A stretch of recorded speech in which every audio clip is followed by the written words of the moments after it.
Hello everyone, welcome to my channel. मैं हूं आपकी होस्ट रश्मि। विंटर की शुरुआत धीरे धीरे होती जा रही है। अक्टूबर का मंथ जाने वाला है और इस वक्त मेरे गार्डन में क्या कुछ लगा हुआ है जिससे मैं थोड़ी बहुत हार्वेस्टिंग ले सकती हूं, वो आज आप लोगों को दिखाऊंगी। ऐसे तो मैं सालों भर, तकरीबन सालों भर मुझे कुछ न कुछ अपने छत से मिलता रहता है, लेकिन आज हम देखेंगे कि मुझे इस वक्त क्या मिला है। चलिए चलते हैं हमारी वीडियो में। आप लोग यहाँ पे देखें, एक ये सूखी हुई बेल है लौकी की। मैंने आप लोगों को बोला था कि जो बेल वाली सब्जियां हैं वो गर्मी में बहुत अच्छी चलती हैं, लेकिन चूंकि मैंने सीड डाला था और मेरा ये लौकी का प्लांट उग आया था, इसलिए मैंने इसे लगा दिया। लेकिन जनरली मैंने देखा है कि जो बेल वाली सब्जियां हैं इस मौसम में बहुत अच्छा परफॉर्मेंस नहीं करती हैं। अगर हम सीजन के अकॉर्डिंग सब्जियां लगाते हैं तो परिस्थिति चाहे जैसी भी हो, ये थोड़ा बहुत बर्दाश्त कर लेते हैं और चल पड़ते हैं। लेकिन अभी इस वक्त ऐसा हो रहा है कि ये देखें किस कदर, सिर्फ 2 दिन मुझे लगता है इसमें थोड़ी सी ज्यादा ओवर वाटरिंग हो गई और ये पूरी तरह सूख गया। लेकिन इसमें फल बन रहे थे, वैसे तो 6-7 फल आ रहे थे, लेकिन एक फल को मैंने हैंड पॉलिनेट किया था, उससे ये एक फल तो बन गया। मैंने सोचा चलो जाते जाते ये प्लांट मुझे एक फल तो देके जाएगा ही। और ये देखें बहुत बढ़िया ये फल, लेकिन ये और ग्रोथ करता, लेकिन अचानक से ये मेरा प्लांट सूख गया जिसकी वजह से ये ग्रो नहीं कर पाया। मैंने इसे ढक दिया था ताकि इसमें कोई कीड़े अपने अंडे या लार्वा ना छोड़ सकें। तो प्लांट बहुत, ये फ्रूट बहुत स्वस्थ और बहुत बढ़िया जा रहा था। लेकिन वही, जैसा कि मैंने कहा कि इस मौसम में जब मौसम सही नहीं हो, इनके अनुकूल ना हो, तो इस तरह की परिस्थिति आ जाती है। लेकिन फिर भी मैं खुश हूं कि जाते जाते भी इस प्लांट ने मुझे एक कद्दू तो मुझे मिल ही गया। देखें,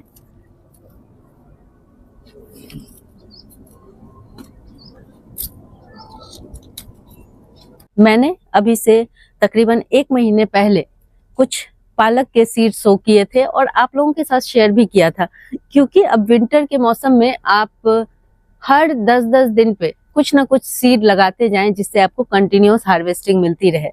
और कुछ इसके बाद कुछ कमेंट भी मुझे आए, जैसे कि कुछ लोगों ने ये भी लिखा कि उनके पालक ग्रो नहीं होते, जितने छोटे छोटे थे 2-2, 3-3 इंच के, उतने ही बड़े हैं।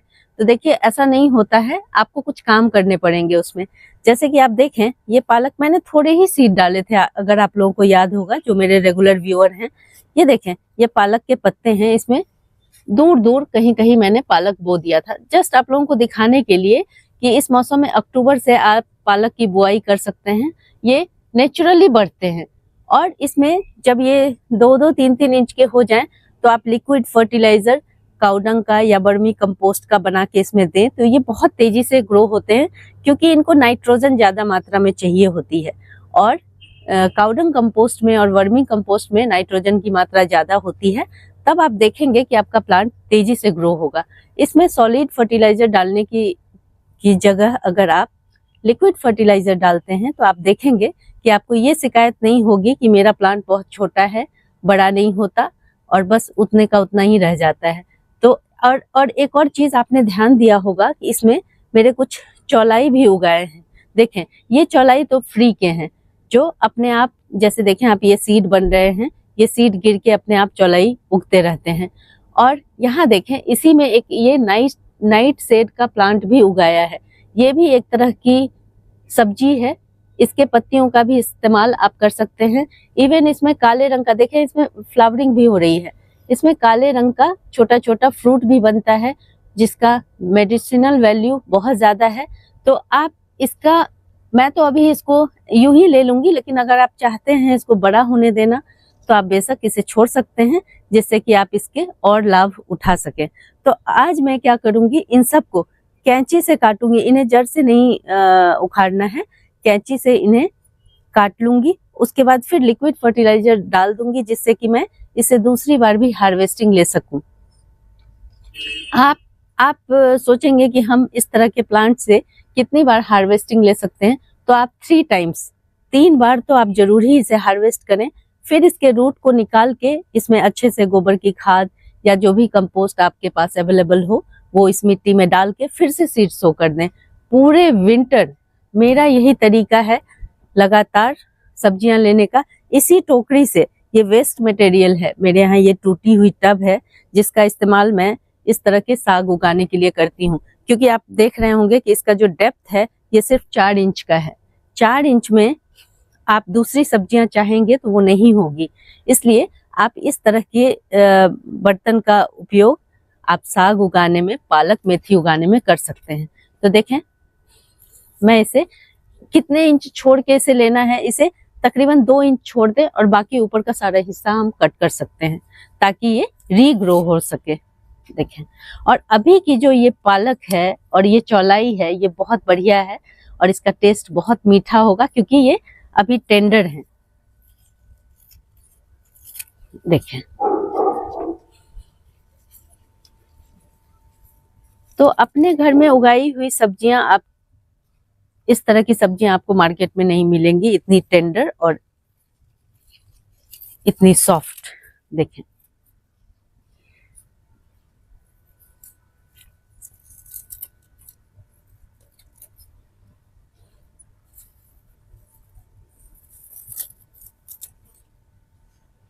इसमें कुछ कॉक्सकॉम के प्लांट भी उगाए हैं। ये देखें, इनकी पत्तियां इस तरह से रेड रेड बड़ी सुंदर होती हैं। इस तरह की पत्तियां, ये वही कॉक्सकॉम है जो आप यहाँ ऊपर देख रहे हैं।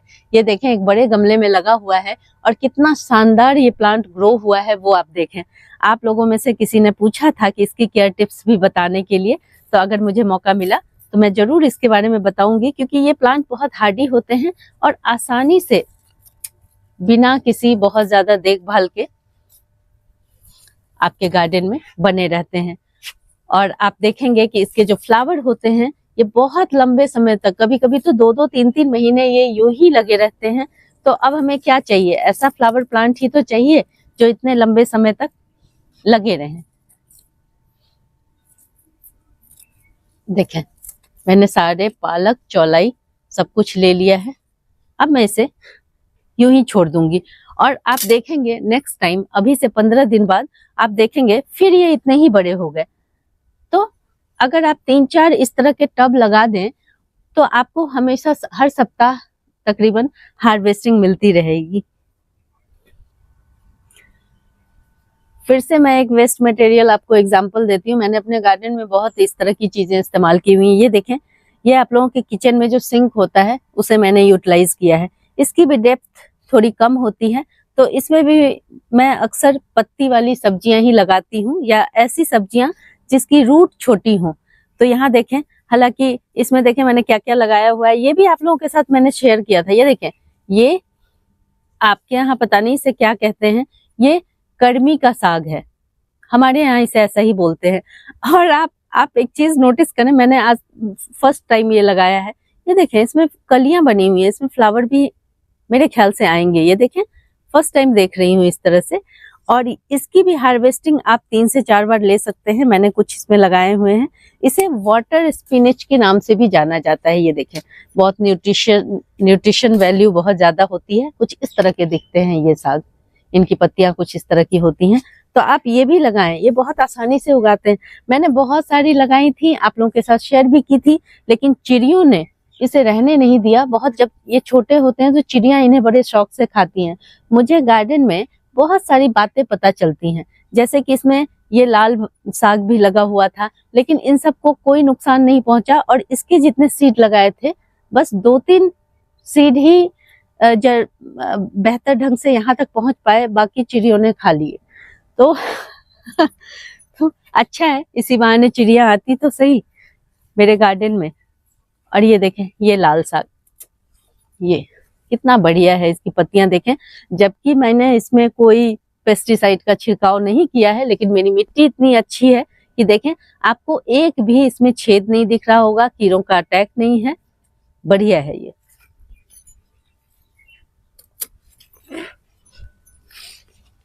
ये भी नीचे से रीग्रो हो जाएंगे। देखिए, तो मैं इसे ले लेती हूँ। चौलाई भी है प्लस कर्मी भी है, ये सारे देखें। इसकी एक खास बात है, ये जो मैंने आपको वाटर स्पिनच पर दिखाया है, इसकी एक खास बात है कि इसकी जो डंडियां हैं उसे तोड़ के आप पानी में ग्रो कर लेंगे तो ये पानी में भी बहुत बढ़िया ग्रो होती हैं, बहुत अच्छी चलती हैं। शायद इसीलिए इसका नाम वाटर स्पिनच पड़ा है।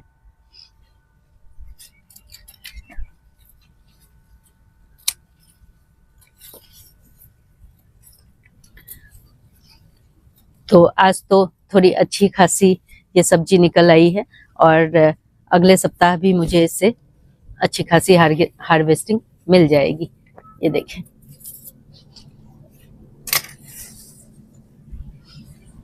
बढ़िया, कितनी फ्रेश और बढ़िया दिख रही हैं वो देखें। आप लोगों को दिखाती हूँ अपना फेवरेट प्लांट, जो ये पारिजात। पारिजात को मैं रिकमेंड करूंगी कि आप सब लोग अपने घर में लगाएं।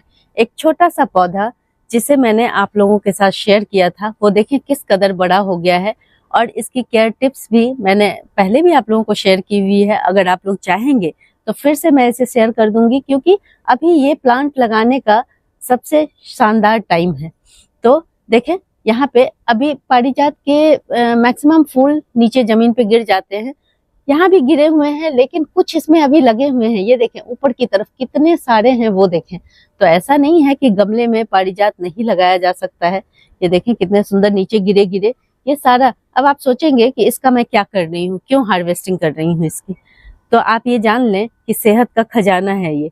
अगर आप रोज सुबह खाली पेट इसे पानी में उबाल के पीते हैं तो आप देखेंगे कि आपके जो जोड़ों का दर्द है वो सब किस कदर गायब हो जाता है धीरे धीरे। जिनको ज्यादा है दिक्कत, धीरे धीरे देखिए, कोई भी नेचुरोपैथी करते हैं या नेचर की कोई भी चीज होती है तो वो थोड़ा टाइम टेकिंग होती है। बेशक अच्छा होगा कि आप शुरू से ही प्रिवेंशन के तौर पे इसे अपनाएं, तो आपको ये सारी प्रॉब्लम होंगी ही नहीं। बहुत धीरे धीरे आप ये सब चीज अपने लाइफ में अपनाएं। और मैं टाइम पे आप लोगों को इन सब के बारे में बताती रहती हूँ। इवन मैंने खुद अपने पे इसे आजमाया है और ये बहुत अच्छी चीज है। अगर मैं तो बार बार आप लोगों को ये भी कहती हूँ कि अगर आप लोगों को नहीं मतलब ऐसा मेरी बातों का लगता है तो आप देखें, इसके बारे में जानें। आजकल तो आपके एक क्लिक में सारा कुछ, आपके सारी इंफॉर्मेशन आपके हाथ में है, तो आप इस सब के बारे में पढ़ें और इसका पूरा लाभ उठाएं। टेरेस गार्डनिंग करने का, बालकनी गार्डनिंग करने का, बड़े बड़े शहरों में अगर इस तरह से आप थोड़ी सी स्पेस में भी इस तरह के काम करते हैं तो आप देखेंगे कि आप कितना सारा बेनिफिट इससे उठा सकते हैं। मैं अपने गार्डन का फुल इस्तेमाल करती हूँ। ऐसा नहीं है कि मैं सिर्फ सुंदरता के लिए और सिर्फ अपने गार्डन के डेकोरेशन के लिए काम करती हूँ, लेकिन उसके साथ साथ ये सारी चीजें भी साथ साथ चलती हैं और टाइम टू टाइम मैं आप लोगों को इसके बारे में जानकारी भी देती रहती हूँ। तो ये देखें, इतने से मैं आपको दिखाने के लिए, और बाकी अभी मैं कलेक्ट करूंगी क्योंकि आगे बहुत सारे लगे हुए हैं इसमें, और आप लोगों को दिखाऊं किस तरह बंचेस में कलियां आती हैं और इसमें अभी मैं क्या क्या इसमें करूंगी जिससे कि ये लॉन्ग टर्म तक मुझे पूरे विंटर इसमें फ्लावरिंग होती रहे। वो केयर टिप्स भी मैं आप लोगों के साथ शेयर करूंगी। अगर आप लोगों को मेरी ये वीडियो पसंद आती है तो प्लीज इसे लाइक, शेयर एंड सब्सक्राइब करना ना भूलें। बेल बटन को जरूर दबाएं। Live nature, love nature. Thank you.